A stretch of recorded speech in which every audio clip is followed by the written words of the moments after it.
All right, so let's go ahead and add a new vocabulary with some categories together for the Livingston loop. Okay, so if you're not already there, make sure you are logged in, of course, and we can navigate there using the site selector. Okay, so I'm going to click on the site selector here, click on My Sites, and Livingston Loop. Okay, now again, this is going to be used as our intranet site for the platform. All right, so if we want to organize our content in the intranet as we are sharing this content with the employees, we can start by opening the categorization section and clicking on our categories. All right, now you'll see the default vocabulary here. Let's go ahead and import some vocabularies, and then we can start adding some things together. So let's go ahead and import a vocabulary structure, and then we can do some additional work together. So let's click on Options, Export, Import, Import. All right, click on Select File. And we're going to go ahead and find the Livingston Loop categories.lar.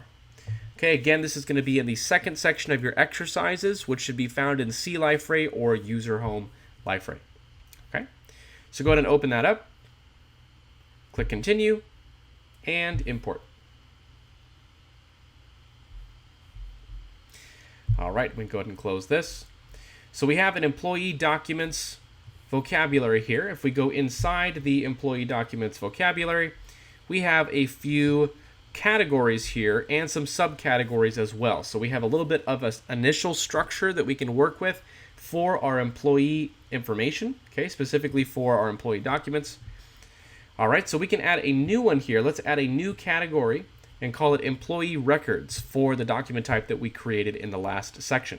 Okay, so click on Add Category. We're going to call this employee records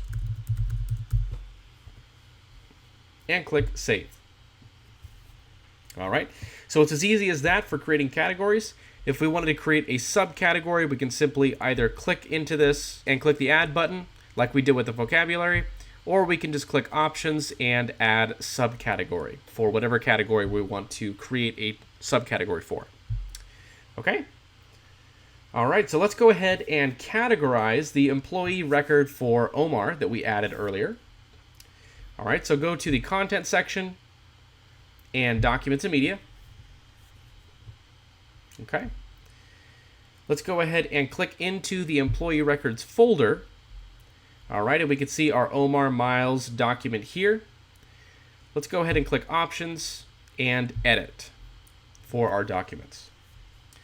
All right, scroll down and you will see the categorization section, and this is where we can add both tags and categories. Okay, so having these categories set up beforehand is often a very good idea so that you can see them here.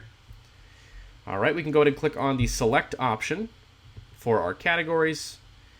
Click on that little plus button here to see all of our categories, and you can continue the hierarchy if there are many subcategories to look at. And go ahead and select the employee records category here and click Done. All right, now it's worth noting you can, of course, have multiple categories as needed for any given resource, any given content type. But here we're just going to go ahead and use the single category.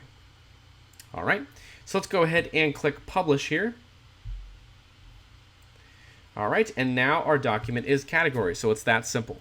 All right, now let's walk through from start to finish with categories that already exist. Okay, if we wanted to create an employee handbook folder, for example, and we wanted to make sure that everything in there was categorized, we can go ahead and do that. So click on the back button here to go back to the Documents and Media home. All right, I'm going to go ahead and click on Add at the top right and Folder. All right, we're going to add a new folder and call it Employee Handbook. All right, and we're going to go ahead and click Save. It is worth noting here that we can provide further restrictions for our folders, but we'll talk about that a little bit more later. All right, so let's go into our new folder together, and let's add a new basic document. Okay, so we'll click Add, Basic Document, and we're going to add a handbook and categorize it. So click Choose File. Okay, again, it might say Browse for those of you on Windows or using a different browser. Okay. Choose the Handbook PDF found in that second section of your exercises, and go ahead and open that up. All right, the categorization section should still be open for you since we opened it earlier, but if not, go ahead and open that up. All right, we're going to click Select here. Open up the Employee Documents vocabulary.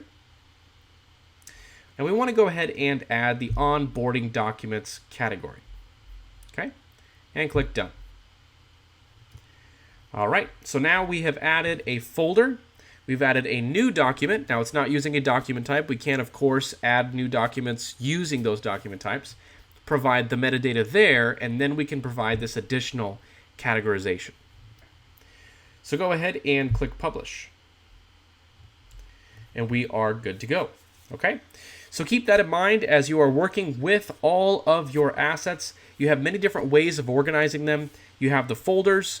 You have things like document types, or in the next chapter, we'll talk about structures. Okay, and then you also have categories and tags to keep things organized for both the managers of the content as well as those actually trying to search for and find the content that they're looking for. Okay, so for any use case for the site that you're using, using these tools is absolutely essential to keeping things organized and getting things out the door quickly. All right.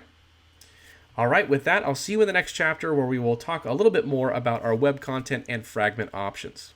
All right, see you there.